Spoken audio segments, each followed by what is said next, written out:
Chapitre 2. Les messagers chimiques de la reproduction. Le système nerveux et le système endocrinien vont agir ensemble, tous les deux, pour coordonner les fonctions de tous les systèmes du corps. Vous savez que notre corps comporte plusieurs systèmes, comme par exemple le système digestif, le système respiratoire, et bien sûr, ce qui nous intéresse à nous, c'est le système de reproduction. Tous ces systèmes, leurs fonctions sont coordonnées et contrôlées par deux systèmes essentiels qui sont le système nerveux et le système endocrinien. Et ces deux systèmes vont agir tous les deux ensemble et non pas un seul à part. Donc, nous allons voir comment le système nerveux agit-il. En effet, il va agir par l'intermédiaire de molécules médiatrices qu'il va libérer. Il va déclencher la libération de ces molécules. Et ces molécules médiatrices, qui sont les messagers, on les appelle des neurotransmetteurs. Le système endocrinien, lui, il va contrôler donc les différentes activités de notre corps en libérant aussi des médiateurs. Mais ces médiateurs-là, pour le système endocrinien, on les appelle les hormones. Sur cette figure, nous pouvons donc voir les deux systèmes, le système endocrinien à gauche et le système nerveux à droite. Commençons par le système endocrinien. Donc, nous avons tout d'abord une glande endocrinienne. Ici, nous avons schématisé une cellule endocrinienne. Voici en violet le noyau de cette cellule et son cytoplasme comprend des vésicules sécrétrices. Cette cellule endocrinienne va sécréter et libérer les médiateurs du système endocrinien que nous avons appelés les hormones. Donc, les petits points en bleu schématisent les hormones. Les hormones vont passer par la circulation sanguine dans les vaisseaux sanguins pour atteindre l'organe cible. Ici, on a schématisé une cellule cible. Donc, les hormones vont circuler dans la circulation sanguine afin d'atteindre une cellule cible pour agir et contrôler l'activité de cette cellule cible. Au niveau du système nerveux, nous pouvons voir que le signal, il est aussi transmis grâce à des médiateurs que vous pouvez voir ici, les petits points en rouge, qui sont les neurotransmetteurs. Donc, les neurotransmetteurs sont libérés également par les cellules nerveuses afin de contrôler d'autres cellules et pour faire passer le message. Les hormones sont donc transmises à leur cible dans la circulation sanguine après la décharge des glandes qui les sécrètent. Donc, nous sommes partis tout d'abord de glandes endocriniennes. Ces glandes qui ont synthétisé et sécrété des hormones, ils les ont sécrétées dans la circulation sanguine. Donc, il y a eu des charges des hormones dans la circulation sanguine. Ces hormones vont circuler dans cette circulation sanguine jusqu'à atteindre leur organe cible. Une fois arrivés à leur organe cible, ils vont agir sur les cellules cibles. Ce mode de décharge, donc décharge directement dans la circulation sanguine, il est appelé sécrétion endocrine.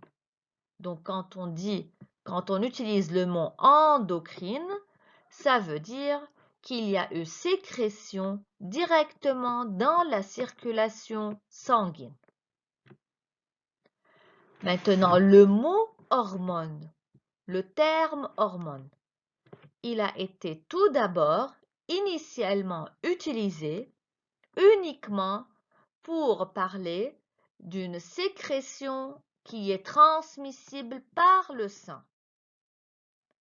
Mais après, ce mot hormone, sa signification, ce qu'il signifie, ça a été étendu en plus de la sécrétion transmissible par le sang pour aussi inclure des substances régulatrices similaires qui sont distribuées par diffusion à travers les membranes cellulaires. Donc maintenant, le mot hormone ne signifie pas uniquement les substances sécrétées et transmissibles par le sang, mais également des substances distribuées aussi par diffusion à travers les membranes des cellules. Comme les hormones signifient donc des substances qui sont diffusibles à travers les membranes des cellules et non pas seulement des substances transmissibles par le sang, ces hormones donc peuvent utiliser plusieurs modes pour diffuser le message. Il existe alors plusieurs modes de sécrétion des hormones que nous allons étudier. Et ces modes de sécrétion, ces processus de sécrétion dépendent premièrement de la nature de la sécrétion, donc de la nature de ces hormones. Ils dépendent également de l'apport sanguin du tissu sécréteur. Il faut voir si les glandes sécrétrices, les cellules sécrétrices, sont vascularisées ou non. Et les processus de sécrétion dépendent également de la solubilité de l'hormone elle-même. Nous devons voir si l'hormone est soluble dans un milieu aqueux, dans l'eau par exemple, ou bien si elle est soluble dans un milieu lipidique. Donc, il faut voir ces trois critères, la nature de l'hormone, sa solubilité et le tissu sécréteur s'il est vascularisé. Et là, nous allons voir 4 modes de sécrétion différents. Le mode de sécrétion endocrine, sécrétion exocrine, sécrétion paracrine et sécrétion autocrine. Le mode de sécrétion endocrinien, c'est le mode de sécrétion que nous venons d'expliquer. En effet, le mot endo signifie sécréter vers l'intérieur. Alors, dans ce cas, les hormones, qui sont les médiateurs, vont être sécrétées dans le liquide interstitiel qui entoure les cellules sécrétrices. Ce liquide interstitiel peut bien être le sang. Alors, les hormones vont être sécrétées dans les capillaires sanguins, ils vont diffuser dans ces capillaires, ils vont être transportés par le sang jusqu'à arriver au niveau de leurs cellules cibles. Donc, les médiateurs ou bien les hormones vont être sécrétées par les cellules sécrétrices et elles vont s'éloigner dans les capillaires sanguins, dans le sang, de leurs cellules sécrétrices. Elles vont passer dans le sang et elles vont être transportées loin des cellules sécrétrices jusqu'à arriver au niveau des cellules cibles. Des cellules cibles qui peuvent être bien éloignées des cellules sécrétrices. Et dans ce cas, les hormones on les appelle des hormones endocriniennes et ce sont des hormones circulantes puisqu'elles ont circulé dans la circulation sanguine. Le deuxième mode de sécrétion, la sécrétion exocrine. Comme son nom l'indique, exo, ça veut dire sécréter vers l'extérieur. Et dans ce cas, les hormones vont avoir des actions localisées. Donc, c'est différent du mode de sécrétion endocrinien. Vous vous rappelez, dans le mode de sécrétion endocrinien, les hormones ont été sécrétées dans les capillaires sanguins et ils ont diffusé dans le sang. Ils pouvaient atteindre n'importe quelle région du corps. Elles pouvaient arriver à n'importe quelle zone du corps. Alors que dans le mode de sécrétion exocrine, les hormones vont avoir des actions localisées, donc uniquement autour des cellules sécrétrices et non pas très très loin des cellules sécrétrices. Donc dans ce cas-là, les hormones vont être sécrétées dans des canalicules afin d'atteindre leurs cellules cibles. Ils vont effectuer donc leur action dans des systèmes canaliculaires. Le troisième mode de sécrétion, sécrétion paracrine. Dans ce cas, les hormones vont aussi agir localement. Mais dans ce cas-là, ils vont agir très près du site de sécrétion. En effet, les cellules sécrétrices et les cellules cibles sont adjacents. Ils sont à côté. Le mot paracrine signifie à proximité, à côté. Le quatrième mode de sécrétion, la sécrétion autocrine. Dans ce cas-là, les hormones vont agir sur la cellule même qui les sécrète. En effet, la cellule sécrétrice va donc sécréter des hormones et ces hormones vont agir sur la cellule sécrétrice elle-même qui est à la fois sécrétrice et cellule cible. Et l'hormone va donc influencer l'activité de cette cellule. Il y a donc ce qu'on appelle une activité d'autostimulation. Sur cette figure, nous comparons entre hormones locales et hormones circulantes. Donc, il faut bien comprendre ces deux principes, hormones locales et hormones circulantes. Quand je dis locale, ça veut dire que l'hormone va agir localement au niveau du site de sécrétion, tout autour, à côté du site de sécrétion. Et hormones circulantes, le mot indique, comme le mot l'indique, circulante, ça veut dire que l'hormone doit circuler et doit s'éloigner donc du site de sécrétion. On peut mieux comprendre sur la figure. Voici l'exemple d'hormone locale. Au centre, nous pouvons voir une cellule qui est la cellule sécrétrice. C'est cette cellule qui va sécréter l'hormone et l'hormone va agir localement sur des cellules cibles. Ces cellules cibles peuvent être différentes de la cellule initiale sécrétrice, mais elle est autour, elle est à côté.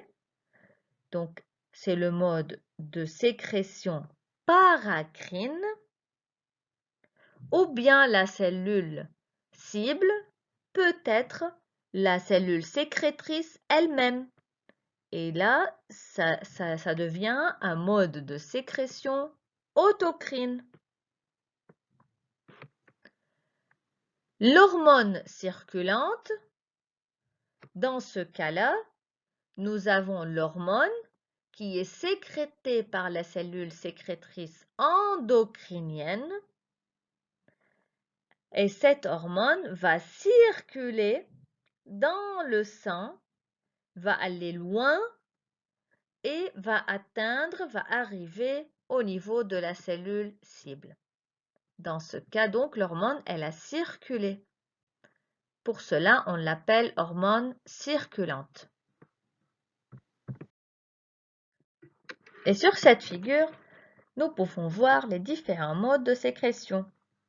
Le premier mode de sécrétion, c'est la sécrétion endocrine.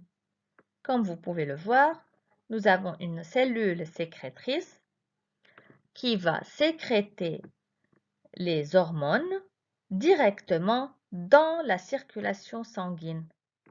Donc, la cellule sécrétrice, c'est une cellule endocrinienne et elle va sécréter des hormones qui sont des hormones circulantes. Les hormones circulantes vont circuler dans le sang et vont arriver jusqu'à la cellule cible. On appelle cellule cible parce qu'elle possède des récepteurs pour l'hormone. Donc, les hormones vont agir sur la cellule cible qui possède des récepteurs pour cette hormone. Le deuxième mode de sécrétion, la sécrétion paracrine. Dans ce cas, la cellule sécrétrice va sécréter des hormones qui sont des hormones locales. Elles vont agir sur des cellules adjacentes, des cellules cibles possédant bien sûr des récepteurs pour ces hormones. Donc vous pouvez voir ici la cellule sécrétrice et la cellule cible sont adjacentes et l'hormone, elle agit localement. Troisième mode de sécrétion, la sécrétion autocrine. Dans ce cas, la cellule sécrétrice va sécréter les hormones et ces hormones vont agir sur la cellule sécrétrice elle-même, puisque cette même cellule possède des récepteurs pour cette hormone. Donc, il y a autostimulation. La cellule sécrétrice est elle-même la cellule cible. Dans le quatrième mode de sécrétion, qui est le mode juxtacrine, on va apprendre maintenant un nouveau mode, juxtacrine. En effet, dans ce cas, il s'agit d'une cellule sécrétrice qui va sécréter des hormones locales et qui vont agir sur une cellule cible qui possède des récepteurs pour cette membrane. Et dans ce cas, la cellule cible, elle est directement située à côté de la cellule sécrétrice. Donc, ce mode de sécrétion ressemble beaucoup au mode de sécrétion paracrine, sauf que la cellule cible, ici, elle est très proche de la cellule sécrétrice. Elle est juste à côté de la cellule sécrétrice.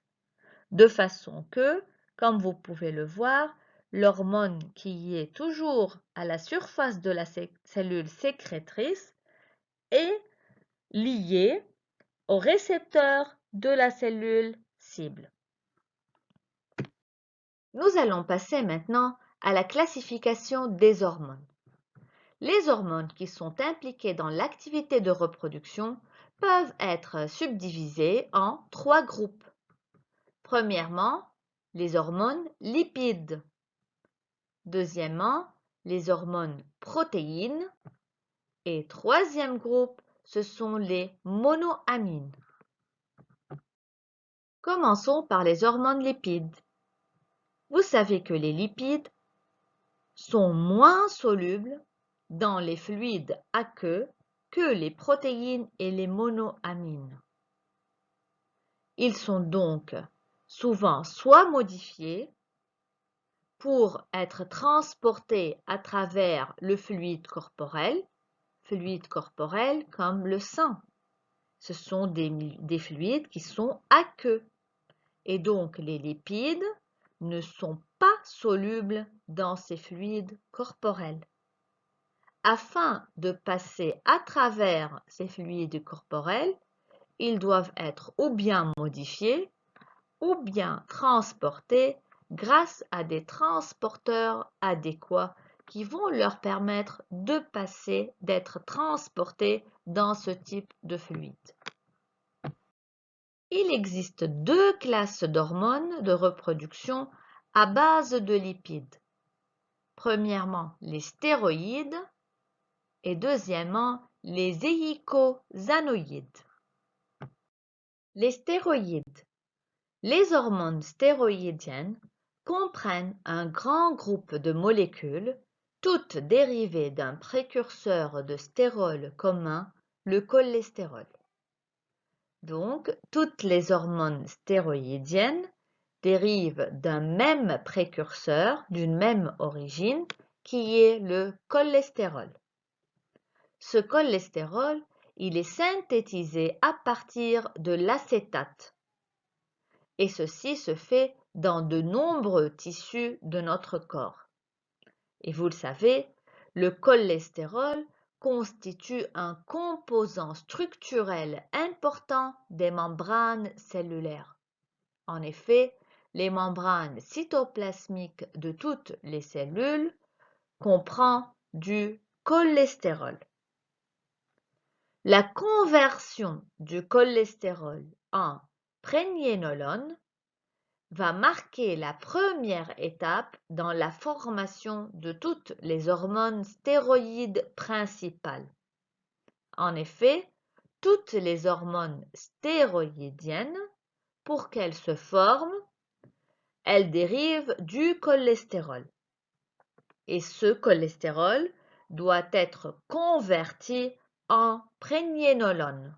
Cette conversion, c'est une étape commune dans la formation de toutes les hormones stéroïdiennes. Et cette conversion, elle se fait dans la membrane interne de la mitochondrie. Après la conversion du cholestérol en prégnénolone, cette prégnénolone va ensuite être convertie en stéroïdes sexuels et ceci va se faire dans le réticulum endoplasmique lisse adjacent. Sur ce diagramme, vous pouvez voir comment se fait la synthèse des hormones stéroïdiennes. Et on commence par un précurseur commun à toutes ces hormones stéroïdiennes qui est le cholestérol. Une première étape essentielle et commune afin d'obtenir toutes les hormones stéroïdiennes, c'est la conversion du cholestérol en prégnénolone. Donc, tout d'abord, le cholestérol doit être converti en prégnénolone. Et comme nous l'avons dit, cette conversion, elle se fait sur la membrane mitochondriale interne. Ensuite, la prégnénolone va être convertie en stéroïdes sexuels. Comme par exemple, elle va donner la progestérone ou bien la testostérone. Elle va également donner les œstrogènes, œstradiols. Donc, comme vous l'avez remarqué, il existe 4 principales familles de stéroïdes. 1. Les progestatifs. 2. Les androgènes. 3. Les œstrogènes. Et 4. Les corticostéroïdes. Les 3 premières familles, les progestatifs, androgènes et œstrogènes, sont considérés comme des stéroïdes sexuels. Et la conversion d'une classe de stéroïdes vers une autre, elle est réalisée par une série d'enzymes agencées ensemble en tant qu'une unité biosynthétique. Donc, pour passer d'une classe de stéroïdes vers une autre, ceci se fait par une série d'enzymes agencées. Les caractéristiques structurales partagées par les différents stéroïdes sont reflétées par les propriétés fonctionnelles communes. En effet, ces hormones stéroïdiennes, non seulement elles ont des caractéristiques structurales communes, elles dérivent du même précurseur qui est le cholestérol, mais ceci va avoir également un effet sur leurs propriétés fonctionnelles. Elles vont avoir des propriétés fonctionnelles communes. Les androgènes, par exemple, ce sont des hormones stéroïdes qui sont associées au développement et au maintien des caractères masculins et de la fertilité chez les mâles. Les œstrogènes, ce sont des hormones stéroïdes qui sont associées au développement et au maintien aussi des caractéristiques et de la fertilité, mais cette fois-ci chez les femmes. Les progestatifs, ce sont des hormones stéroïdiennes qui sont associées à la préparation et au maintien de la grossesse. La dihydrotestostérone, DHT, est un métabolite de la testostérone. On le voit ici en bas du diagramme de synthèse des hormones stéroïdiennes. Donc la DHT, c'est le métabolite de la testostérone. C'est le métabolite actif. Et il est produit à partir de la testostérone sous l'influence d'une enzyme qui est la 5-alpha-réductase. En absence de la DHT, quel que soit le sexe génétique, les organes génitaux externes vont se développer selon le modèle féminin et non pas masculin. Donc, la DHT, la présence de DHT est très importante pour le développement des organes génitaux externes. Le deuxième type d'hormones à base de lipides sont les éicosanoïdes. Les éicosanoïdes sont des molécules non stéroïdiennes. Elles traversent les membranes plasmiques au moyen de transporteurs spécifiques. Et ces éicosanoïdes comprennent deux classes principales de messagers qui sont les prostaglandines et les leucotriènes. Les prostaglandines, ce sont elles les hormones qui sont d'un intérêt majeur pour les processus reproducteurs. Les leucotriènes jouent un rôle moindre que les prostaglandines. C'est pour ça que dans la suite de ce chapitre, nous allons plus s'intéresser aux prostaglandines. L'acide arachidonique est le précurseur commun d'une série de prostaglandines. Donc, comme on le voit ici, c'est l'acide arachidonique qui est le précurseur commun des éicosanoïdes. Il est à l'origine des hormones éicosanoïdes. Les prostaglandines sont synthétisées dans la plupart des tissus du corps. Elles sont synthétisées dans l'ovaire, dans le myomètre de l'utérus, le col de l'utérus, le placenta et les membranes fœtales. Les éicosanoïdes ont des demi-vies très courtes. Donc, elles ne peuvent pas rester stables pendant longtemps. C'est pour cela, elles ne sont pas transportées vers des cellules éloignées. Et elles diffèrent donc des hormones classiques. Ces éicosanoïdes vont donc agir comme des hormones locales. Donc, selon un mode de sécrétion soit paracrine, ou bien après un court passage dans la circulation sanguine locale.